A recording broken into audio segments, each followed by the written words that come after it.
Adani group నకు చెందిన 7 listed కంపెనీలకు సెబీ షాక్ ఇచ్చింది. లిస్టింగ్ నిబంధనలను పాటించకపోవడంతో పాటు రిలేటెడ్ పార్టీ ట్రాన్సాక్షన్ నియమావళి ఉల్లంఘనకు సంబంధించి జనవరి, మార్చి త్రైమాసికంలో సెబీ షోకాజ్ నోటీసులు జారీ చేసింది.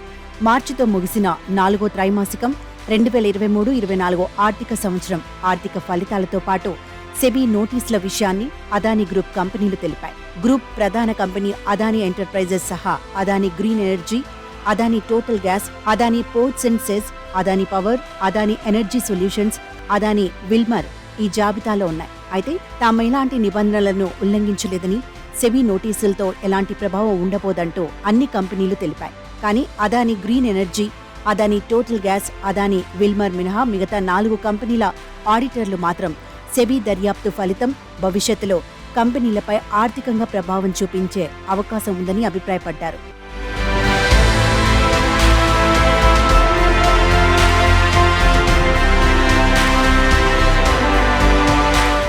అదానీ గ్రూప్ చాలా కాలంగా అకౌంటింగ్ మోసాలకు పాల్పడటంతో పాటు అనుచిత పద్ధతుల్లో గ్రూప్ కంపెనీల షేర్ల ధరలను కృత్రిమంగా పెంచుకుంటూ వచ్చిందని American market research short selling company Hindenburg 2023 జనవరి 24న ఆరోపించింది. దీంతో అదానీ షేర్లలో అమ్మకాలు పోటెత్తడంతో గ్రూప్ కంపెనీల్లో పెట్టుబడులు పెట్టిన ఎల్ఐసితో పాటు చిన్న మదుపర్లు భారీగా నష్టపోయారు. ఈ విషయంపై దర్యాప్తు చేయాలని సెబీని ఆదేశించడంతో పాటు గత ఏడాది మార్చి 2న సుప్రీంకోర్టు ఓ నిపుణుల కమిటీని కూడా ఏర్పాటు చేసింది.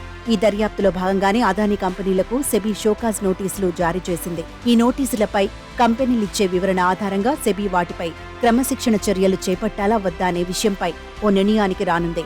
సాధారణంగా ఈ ఉల్లంఘనల తీవ్రత ఆధారంగా జరిమానా విధింపు లేదా సంస్థ యాజమాన్యాన్ని క్యాపిటల్ మార్కెట్ నుంచి కొంతకాలం పాటు నిషేధించే అవకాశాలుంటాయి.